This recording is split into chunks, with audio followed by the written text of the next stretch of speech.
March 6, 1836. Dawn breaks over the Alamo, and the killing begins. This letter, written in the ash of that day, was never meant for your eyes. A Mexican officer breaks his silence. 50,000 bullets fired. Surrender flags met with bayonets. And a legendary American, alive at the battle's end, dragged before Santa Anna himself. He confesses the screams no textbook records, the truth behind Travis's last stand, Bowie's fate, and the 7 prisoners who begged for mercy as Mexico's own officers turned away. This is the Alamo's final hour, through the eyes of the men who won the battle and lost their souls. Before we begin, be sure to like and subscribe to our channel to support our community. Thus, to stem the mounting toll, I urged and General Cos ordered a ceasefire. But Bugler Tamayo's calls proved vain. The firing ceased only when none remained to kill, 50,000 cartridges spent. Let the skeptic tally the spent cartridges, 50,000 by my reckoning, and judge for himself.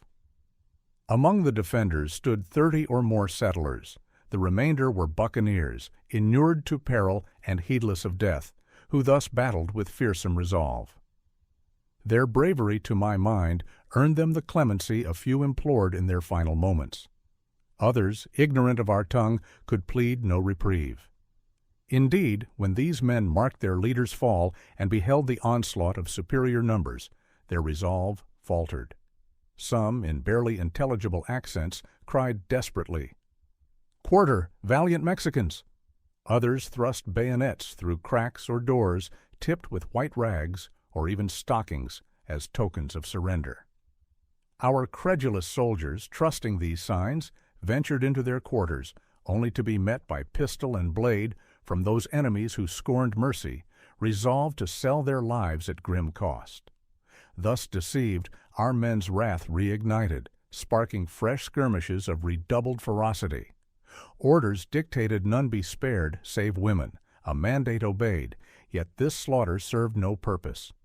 Restraint might have spared much bloodshed. Those fugitives who fled fell beneath the cavalry's sabers, arrayed for this very end, though they resisted even in flight. A wretched father, clutching his son, hurled himself from a great height, both dashed lifeless in an instant. This butchery endured an hour, ere death's shroud stifled it. By 6 that morn, all was done. The corps regrouped, their mournful faces betraying thinned ranks of comrades lost. Then appeared the commander-in-chief, surveying his battalion's desolation, the field strewn with corpses, limbs, shot, and tattered uniforms. Fires consumed flesh and cloth alike, their stench fouling the air. The dead lay grotesque, faces blackened, features contorted in agony, hair and uniforms smoldering, a vision infernal. What trophies these! Soon flames bared some corpses, others were stripped by rapine, chiefly among our own ranks. The foe's pallid, burly frames marked their remains. Oh, the pitiful spectacle of life ebbing, the horror, to scour that ground and find friends' mangled forms. With what dread did men seek comrades, and what rapture in reunion? Questions flew thick as bullets amidst the wounded's groans and dying gasps. The general then addressed his shattered battalions, extolling their valor and thanking them in the nation's name. Yet his words lacked that sorcery Napoleon wielded, which, as Count Segura vows, none could withstand. The weaver's applause rang hollow, met with frosty assent. Silence might yet have prevailed had I, seized by fervor or a desire to cloak disquiet, not saluted the valiant Alamo chasseurs in the Republic's name. A gesture before the commander, heaped with unearned laurels, proving sycophancy no trait of mine. Ere Santa Anna spoke, a vile incident unfolded post-combat, deemed butchery ignoble, chilling all hearts. 7 souls survived the slaughter, shielded by General Castrillon's mercy, now dragged before Santa Anna. Among them stood a man of noble bearing, features etched by hardship yet marked by dignity, the naturalist David Crockett, renowned in North America for his singular exploits. Journeying to survey these lands, he'd sought refuge in the Alamo when Bexar fell, fearing his foreigner's status might invite brutality. Santa Anna, at Castrillon's plea for clemency, answered with a wrathful gesture, commanding nearby sappers to execute him. Officers recoiled at this decree, refusing compliance, trusting time might soften wrath's edge. But certain courtier officers, absent during the fray's peril, now vied to outmatch their men in cruelty. Like tigers springing upon prey, they fell upon these defenseless wretches, blades unsheathed, groveling to appease their master. Though tormented ere death, these martyrs perished without cry or debasement. Whispers named General Cos among their killers.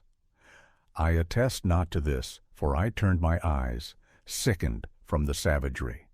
Comrades, recall you that dread hour, souls aquiver with wrath's thirst, moments prior? Does righteous fury not still stir your hearts against those who stain their steel so basely? For myself, the memory yet chills my veins, their anguished cries echo still. What gain was wrung from this sacrifice? What victory bought by fresh slaughter? Blood paid dearly for naught. Better had these men trodden corridors paved with their brethren's corpses, pardoned, tasked to warn their kin of our might and their folly. Let them have borne tidings of inevitable doom awaiting those who cling to unjust rebellion. Per papers recovered from the fallen, and later intelligence, the Alamo's garrison numbered 182 souls. Yet our tally reached 253.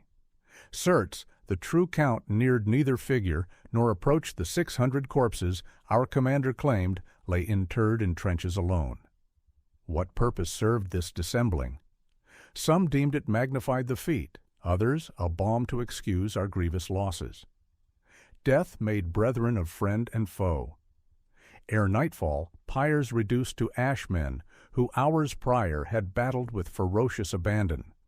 Our dead found sepulchre in comrades' hands, while the enemy, strangely reverent toward the slain, ascribed their own fiery immolation to our rancor. I myself, resolved to count the fallen, arrived as flames licked skyward. When calm permits reflection, what lugubrious musings besiege the contemplative mind, surveying that field? Shall he be reproached who, having hazarded life for duty's sake, now unburdens his breast in charitable thought? Post-assault reflections, even days hence, were not without merit. Queries abounded. Why was no breach wrought? What purpose served our cannon idle at necessity's hour? Why were we compelled to scale walls like larks ascending? Why, in sanctioning sacrifice, did none reckon our want of surgeons? Why were lives squandered in a forsaken hostile land, irreplaceable losses ignored? Such reasonings bred others, for the Alamo's fall brought no triumph, rather a pall of defeat. Bexar echoed with lamentations. Each fallen officer renewed grief and recrimination. Latecomers joined our censure, though some, perversely, rue their absence, for even reluctant obedience reaps glory's laurels. All martial scholars concur. Battle is final resort. To this wisdom I cleave. They hold that where means exist to vanquish sans combat, such course must be pursued. Civilization hath tempered mankind. Barbarous arts, slaying multitudes in briefest spans, are rightly scorned. Slaughterous stratagems annihilating whole hosts in one stroke lie discarded. It stands as an inviolable maxim that a commander vested with an army's charge must guard his men's blood as jealously as he seeks the foe's. Military philosophers and moralists alike decree. The general who husbands his soldiers' lives is his nation's deliverer. He who spills them wantonly, his countryman's butcher. One chronicler recounts how Louis XIV, upon his deathbed, found no solace for rivers of blood spilled under his banner. How even Turin's priests, armed with religion's balm, could not quiet his anguished soul. Truly, vain notions of glory cannot stifle remorse born of needless carnage. Were General Santa Anna confronted with the heaped corpses of Mexicans sacrificed in his revolutions and ill-judged battles, even his calloused soul might quail. The greatest captains ever trembled at engagement's hour, not for their own necks, but for the lives and trusts placed in their care. Yet ignorance, foreseeing naught, fears naught. Certain of our generals, the Alamo's conqueror foremost among them, have spurned these doctrines. Through long career he hath scorned principle and sage counsel alike, governed by whim. Wantonly hath he squandered soldiers' lives, the Republic's honor, and her arm's dignity, secure in impunity, nay, in triumph, for defeat, but burnishes his standing so long as it serves factional ends. The fires burned for hours. When the ash settled, Santa Anna declared victory. But in this officer's words, scorched with guilt, we find no triumph, only a warning carved in bone and blood. He dared to question it all. Why scale walls when cannon stood silent? Why slaughter prisoners who'd surrendered? Why send fathers leaping to their deaths with children in their arms? And David Crockett, the legend who walked out of the wilderness, did he really die fighting? Or did he stand unbroken before Santa Anna, a foreigner granted neither mercy nor a warrior's death? This letter screams what history buried, that true courage isn't in dying for a flag, but in asking if the flag was worth dying for. Santa Anna won the Alamo. But as his men counted the cost, stacking Mexican dead beside Texian, one truth echoed in the smoke. Sometimes the victors lose the most. What do you believe they lost that day? Tell me in the comments below.